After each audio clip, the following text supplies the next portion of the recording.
Hey everyone, welcome to Ian and Friends. This is our Tour de Suisse preview special. I am FloBikes senior editor Ian Dilley. And I am Michael Sheehan, Ian's friend. Yeah, let's get to it. 9 stages. Yeah, it's going to be an exciting race. This is the last big event before the Tour de France. We're going to go through some of the key stages and look at the contenders, starting with stage 1, the team time trial. Yes, there is a team time trial in the Tour de France because this is the big preparatory race for the Tour. The Tour de Suisse has included a team time trial. It's going to be 18 kilometers long on stage 1. Yeah, and you are a reigning pro-national team time trial champion, Michael. As a matter of fact, I am. Can you tell us a little bit about what we can expect to see in this team time trial? It looks like a really interesting route. It's not pancake flat, somewhat technical, a rolling climb kind of right out of the gate. What are some of the strategies that you see the top teams employing in this event?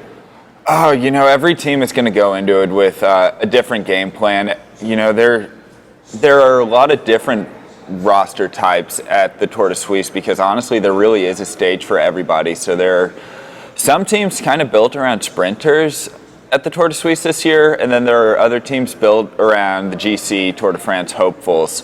So I think that's going to make a really interesting dynamic in this team time trial because ostensibly a sprint lead-out train can be as effective in a team time trial as a GC team. It just really depends on how they meter their efforts. Yeah, and especially with a time trial that's this short. I mean, it'll probably take them maybe slightly over 20 minutes to do this, so kind of just like those last 10K of a road race. So where you're looking at teams like Quick Step that are bringing riders like Fernando Gaviria, I believe Greipel is going to be there, so there's going to be some of the top sprint teams in the world, but also Moviestar, BMC, Sunweb, some of the top team time trial and stage race teams in the world as well. Yeah, like from day one, it's just going to be unpredictable, and team time trials are just one of the coolest races to watch. They're just beautiful, so choreographed, but it is so hard for the riders. And yeah, like I said, is it going to be like a Peter Sagan type lead-out team that wins it, or BMC of just like a bunch of strong motors working for Richie Porte? Yeah, we'll see. Yeah, we will be guaranteed to see some extremely agonized facial expressions on stage 1. Looking forward to that. It's brutal. It's the most brutal race in bike racing, in my opinion. So that's the stage kind of for everyone. The Tour de Suisse also has a lot of classic stages. Some of the best classic riders in the world are going to be there, including Sagan, Van Avermaet, Boassenhagen, Matthews. Let's look at stage 3. I mean, this is an interesting stage that ends with 3 or 5 category 3 climbs back to back to back. Yeah, no huge climbs on stage 3, but the Tour de Suisse organizers, they have said that this is meant to play out like a classic, and we have the field to make a show of it. We have Greg Van Avermaet showing up, we have Peter Sagan. Yeah, this is going to be like a little mini classic in the middle of a Tour de France type prep race. Yeah, and then throw in some of the Ardennes specialists or top Ardennes racers like Alejandro Valverde. I mean, you could see some of the GC riders going for an opportunity on this stage 3. It's definitely going to be an exciting race. And then the stage I'm really looking forward to is stage 6. The Tour de Suisse is calling this the Queen stage, or in Switzerland, I guess they call it the Royal stage. Yes. I don't know if that's the Google Translate on the Swiss page or not, but I like it. And 2 giant mountain passes. I mean, the high Alps that we expect to see in Switzerland, the Furka Pass and the Clausen Pass. I mean, these are climbs that are like 30 kilometers long. But then after they do these 2 massive mountains, there's like 70 kilometers of kind of rolling flat through the valley, and then a really steep category 3 kick to the line. So it's going to be interesting to see how this stage plays out, and if the GC riders are really going for it, or if it's something that's going to play back into the hand of the punchier classics racers. Yeah, this is one of those stages where the old rule, like a race, it can look really hard on a profile, but it's really up to the racers whether they want to make it a hard day or not. 2 HC climbs from the gun, has the potential to just be a nightmare for riders. You know, we can see sprinters way back. It just depends if they want to race really, really hard up the first one. By the time they get over the second HC climb, if GC riders are dropped, you know, teams are going to have their work cut out for them. You know, there's, like Ian said, a very, very long flat valley. If a GC rider gets caught out, you know, competitors could just be riding flat stick on throughout the valley all the way to the finishing climb. Yeah. If not, could be a Sagan stage, honestly. We don't know.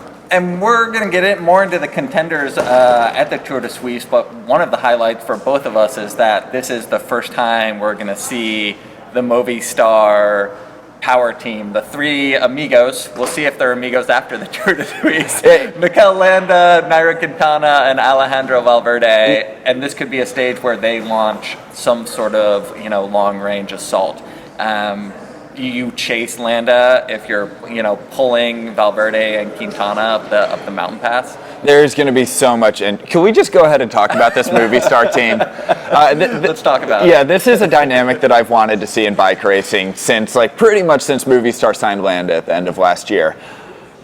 Let's pick on Mikel Landa for a second. He was Chris Froome's lieutenant at the Tour de France. Chris Froome winning the Tour. Landa looked like he could also win the Tour if it wasn't for Chris Froome being in his way. You know, he was getting a lot of hate, kind of like behind the scenes murmuring, you know, Landa isn't being a super good teammate. It kind of looked like he wanted to drop Chris Froome throughout the entire Tour. Now he has been put on a super team at Moviestar where they have Nairo Quintana and Alejandro Valverde, both very, very good GC hopefuls in their own right. Is Landa going to play nice? How is that going to work? Well, we've seen it in the past too with racers coming from Sky, being a top domestique, Richie Porte, for example, and not really living up to the billing as a team leader. So I think it's kind of up to Landa, you know, whether he's going to have control of this team or not. And you know, just even at the amateur level, that dynamic kind of seems to work where it's up to the racers to decide who the team leader is going to be. I mean, at the end of the day, these guys are all wearing the same jersey, but it's going to create exciting racing because it's going to be up to Landa to go up the road and, you know, make himself the leader of this team by wearing the jersey and making everyone else work for him. That's very true. You know, the team is not going to get mad at him if he races for himself and wins. Where he'll get into trouble is if he races for himself and screws over his other teammates in doing so. And, you know, this is the preparation for the Tour. If they see Landa on form and winning the Tour de Suisse,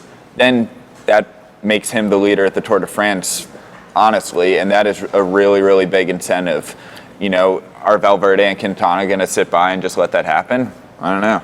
Yeah, and let's talk about some of the other GC contenders that are going to be challenging Moviestar. I mean, the big name that rings out to me is Richie Porte. I kind of feel like this is Richie Porte's one of his last chances to really prove himself as a Grand Tour. Hold on now, hold on. You're picking on Richie a lot already. No, he went into the Tour de France last year, honestly, as my personal pick for winning it. I thought that he was going to do it. He had a nightmare crash on a descent.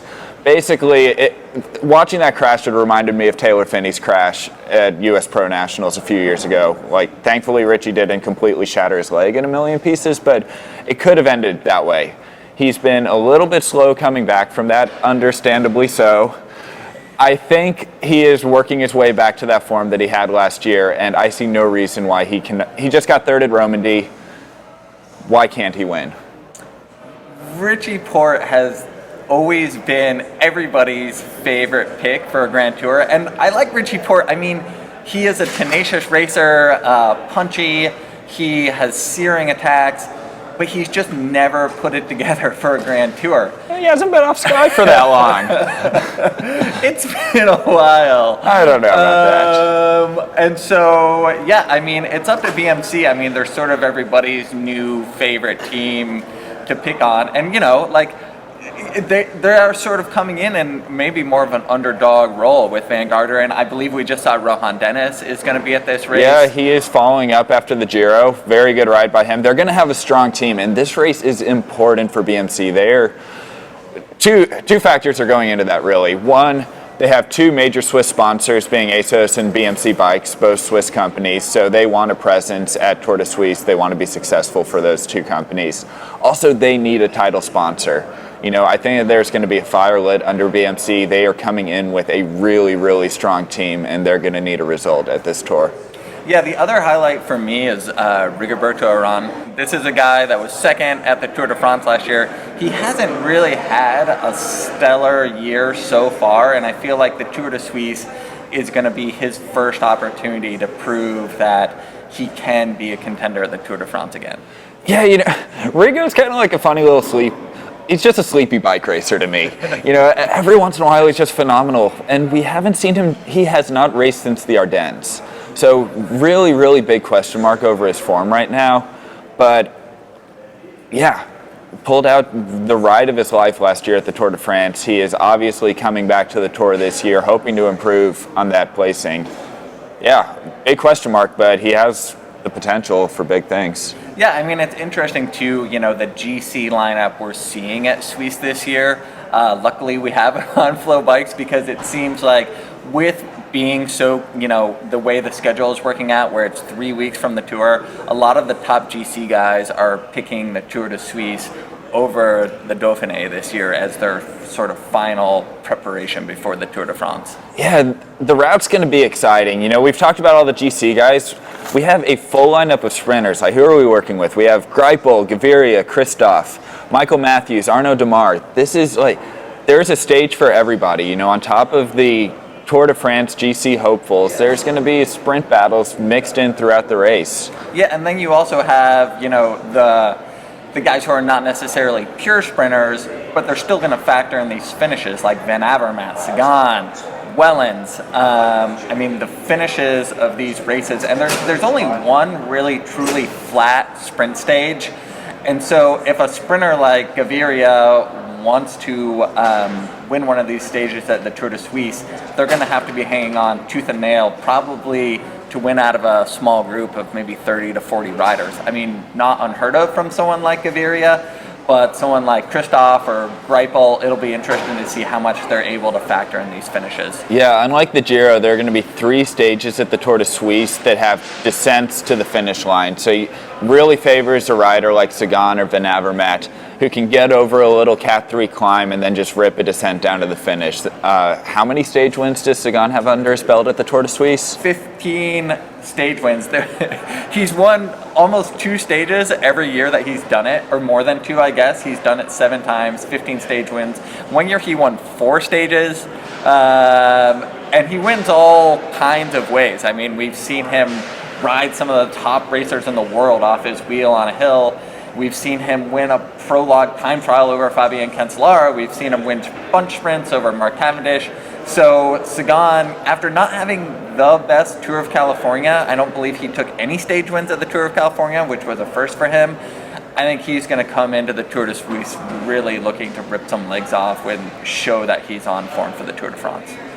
Definitely a good race for him. I'm counting 4 stages, not including the team time trial, that he could potentially take at this year's Tour de Suisse. Yeah, there's one stage that's relatively flat, a Category 2 climb, and then a descent to the finish. That one seems like if Peter Sagan shows up with his climbing legs, he could definitely win that stage. So yeah, there are not a lot of bike races that Peter Sagan can't win, and there are a lot of races at this Tour de Suisse that he can, and everybody's going to be trying to stop him from winning them. It's going to be exciting. Yeah, all of our questions will be answered June 9th. Saturday. See you then, live on FloBikes. Thanks for joining.